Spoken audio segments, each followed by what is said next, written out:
So we are here for the NJCAA and NCAA Women's Basketball Whip Run. So New Mexico Junior College beat Clarendon just 50-53. New Mexico playing the first round on Tuesday. They play in the second round on Thursday. Quarterfinals on Saturday. And they played Monday in the semis, and now they're going to play Tuesday in the championship as a 16 seed. They're already way exceed expectations. They were expected maybe to win the first round. They take even the first round possibly and win. They weren't expected to go any further than that based on seeding. If the seeds held.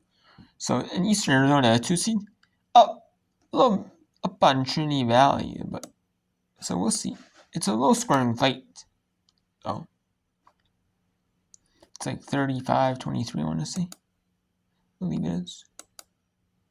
Yeah, 35-23. Okay. In the fourth. And then the grade 8, we have the grade 8 of the Women's National Invitation Tournament.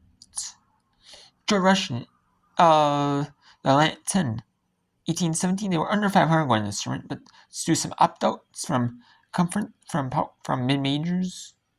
Just Division 1 teams in general. There's the better Division 1 teams like Linwood. They opt out of any postseason tournaments. So you got some teams that are under 500 had to come in. The W Women's Basketball Invitational Tournament. You had some under 500 power conference teams that made that tournament. So we have the women, and there was a few under 500 mid-majors, and Wake Forest made this Women's National Invitation Tournament. So we had this one, and then Cleveland State is down 11 to Arkansas State, 26-15. Cleveland State struggled on the road, 6-7 this season. Number 1 Texas, blown out number 2 seed Michigan in the Fort Worth Region 3 on ESPN at 8 from November 57-28. And then we have at 9:20 Eastern, TCU in South Carolina bound Region 47. That's the biggest state we started. Then Columbia beat Wisconsin in the first W Women's Basketball Invitational Tournament semifinals, 67-50. And then BYU 70-67 over Kansas. So in the Big 12 rematch in the Women's Basketball Invitation Tournament. So it's going to be Columbia, the Lions, and the BYU Cougars. And then Marshall was actually down 4 after 3 quarters, but they held Army to 21-0 run in that 21-0 in that fourth quarter. Army could not get any shot, hit anything in that fourth. Free throw or a field goal, anything, nothing even going for Army at all. And Army, wow, what a big win for Marshall to hold them 21-0. So now it's going to be the Fab Four. All Fab 4 games are going to be either the 31st or the 1st. But both Fab 4 games are going to be on the 1st. And Columbia BYU is on. Well, if there's a little bit of whip around of the women's NIT as well. Oh, all 3 games are on the same time. I'll do a little whip around on Wednesday. The last women's basketball whip around for the season. The very last one. The very last one includes all divisions. NCAA, NAIA, NC Division 1, Division 2, Division 3. Any division possible. High school. Well, the high school is going to be on the second. The high school nationals. National tournament for high school basketball. But, But you know what? I'm not going to be. But that is done, so I can't be doing that. Because that's it, if that's the only video, there's going to be one after the other, so. I'm going to have the second anyways. So let's go to Trinity Valley, the 6 seed. They're 20-3. They're down 15 at Eastern Arizona. This is at McNeese State University. And this is in Townsville Arena in Lake Charles, Louisiana. Winner moves on to the national championship of Division 1. And the junior colleges are the junior college ranks. A lot of the junior college players actually get, they might be under-recruited in their rank at Division 2, Division 3 level. And they know that if they play, maybe they'll play junior college or maybe, you know, or instead, or maybe they'll play NAIA, or, you know, some of them, you know, that are in like lower ranks, like junior college, NAIA, actually do get picked up by NCAA schools, like higher divisions, you know, either after 2 years of junior college are done, or, you know, and all of them, especially in these national tournaments, like, you know, they can go be here and scout them, you know, watch them play, you know, and, you know, they commit to them. If they like what they see, they'll commit, you know, the scouts, because there are scouts for each school, you know, that you know, they scout, you know, like maybe like assistant coaches might scout, some head coaches might scout in the off season, you know, some of these things like big tournaments like high school nationals, you know, for like juniors, say, or sophomore or something like that, a little bit early, you know, or some junior college players, you know, they want to get you know, to see them, you know.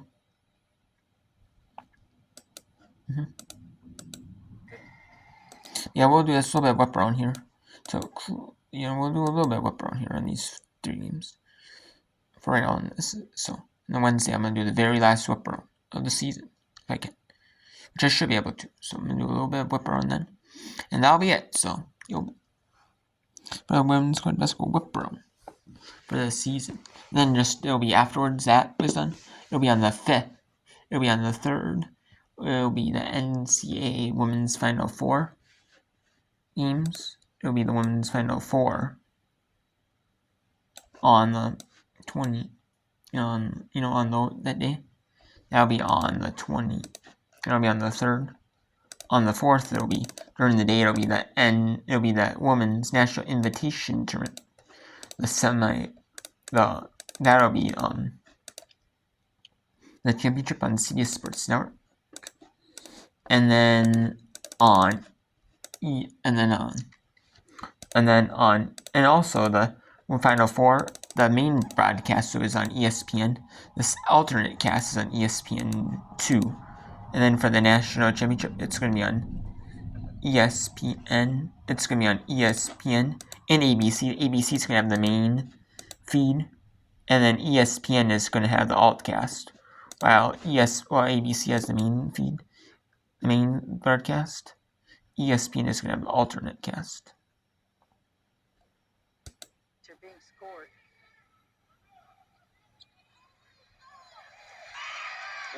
And Illinois State up 41-36 in George Washington here. Winner moves on to the Fab Four against South Dakota. Reynolds fighting her way in, lost the ball. It'll be ISU ball. It looked like she just lost her balance.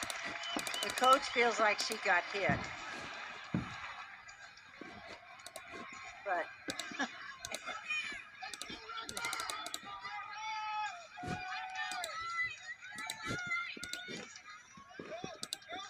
26 seconds on the shot clock right now, so Illinois State's going to try and run the clock. Illinois State struggling to get the ball in. Pressure in the backcourt. Addie Martin past the midcourt line. Flings it to Finnegan. Her three. Got it! Illinois State on a 12-0 run, Jill. I guess they didn't want to wait for the last shot. Three is good. Oh, wow. Sims answers, and she had Danita Washington in her face. Sims with a big three. George Washington needed that. However, Illinois State with a 12-0 run. Trista Feta for three. Bella Finnegan also for three. She hit a couple of them in that quarter. Illinois State takes the lead. We'll check in with Matt Sossler when we come back from the break. We're a law firm built by lawyers who have litigated some of the... Makes sense. State lead is 7 at intermission.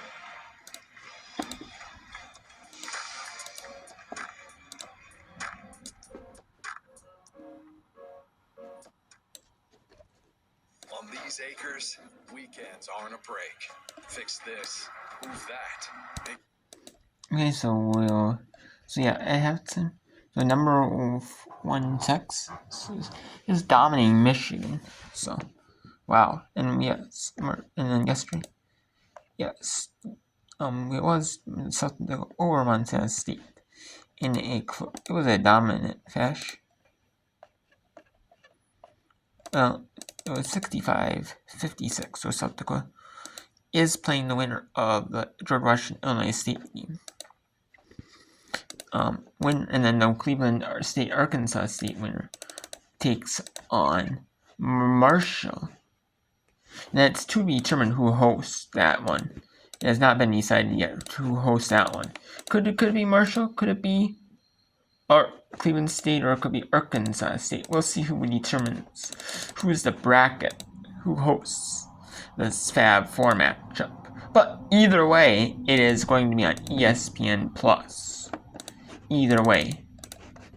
The only way the other Fab 4 matchup will not be on ESPN Plus, which therefore I would make it ineligible for you, ineligible to show would do some whip-around on that. The only actual way I would be ineligible to whip-around on that is if there is if that game is hosted by, that game could be hosted by South Dakota. South Dakota has hosted every single game they played in, so that could be a host for South Dakota. And if that is a South Dakota hosting, then I will not be able to use some whip around on that game. I will not. I will not at all be able to do some whip around on that. So I don't know. We'll see. We'll see. I hope I can be able to do some whip around. That would be nice to do some whip around on that. I would love to, but I am not guaranteeing that I can. It's not guaranteed though. And then later, you'll see. Well, I'm gonna do some coverage of talking about the women's NIT, and then the WNIT, the WBIT, and some recaps of that, and the NCAA women's basketball tournament. So it's gonna be a good one. It's gonna be a good night in this world of the last few days of college basketball. And after this, I'll be permanently doing the NCAA softball whip round and women's lacrosse whip rounds. I will be permanently doing that. Also, beach volleyball. If there's beach volleyball, multiple beach volleyball matches I can whip around. Usually, beach volleyball is not televised too much. They do have the Big Ten Plus has rights to beach volleyball conferences that Big Ten schools are affiliated with, like at WCHA. Their Big Ten members are affiliated with WCHA. Most of the Big Ten members are. Women's hockey, besides Penn State, they're only that hockey. They have rights to basically all Big Ten schools that have women's hockey. And the same with beach volleyball. And then they have men's volleyball league. That Big Ten schools are part of like the Pac-12 schools, like USCLA, USC. So I'm gonna do some whip around of that. So I cannot wait. I'm the beach volleyball, and they have the beach volleyball one, but I'm gonna do the beach volleyball whip around. So I like that, But at first, it's gonna be sad though when college basketball. I like watching college basketball. I do every year. I like watching it, but then I got in a month, or so. I got the WNBA, so I'm gonna be watching that as well. Oh, I'm watching that as well.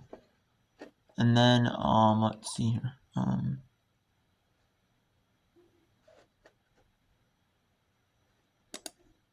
then what else? I know there's the National Collegiate Fencing Championships, which are going to be TV premiered, which already happened, but they're going to be TV premiered at 5 Eastern on USPNU. They're going to be TV premiered, so 5 to 7 Eastern. It's a Central Time, my time. It's a local time zone. There's 6 to, which is 5 to 7 Eastern, which is 4 to 6 Eastern, Central. 5 to 7 Eastern, TV premiered on the 1st, on April 1st, so I'm going to be watching that. And women's fencing, and then I'm going to be doing the whip round. I'm going to be doing the TV premiere for that. men's women's fence match in the deeper, which is just a file saber and epee finals for men's and women's championship bouts. You know, they might show the third place bouts as well, but I think it's just gonna be the individual bouts for the championships. It could be like the medal matches, like, you know how they showed, if you're watching the Olympics, the fencing, they show both medal matches. They show the women, they show the bronze first, then the gold, and you know, the gold silver match. It could be that match, both matches, or it could just be the championship match. Do they do a gold bronze medal match at the fencing? I don't know. So we'll see. Collegiate level on that for sure.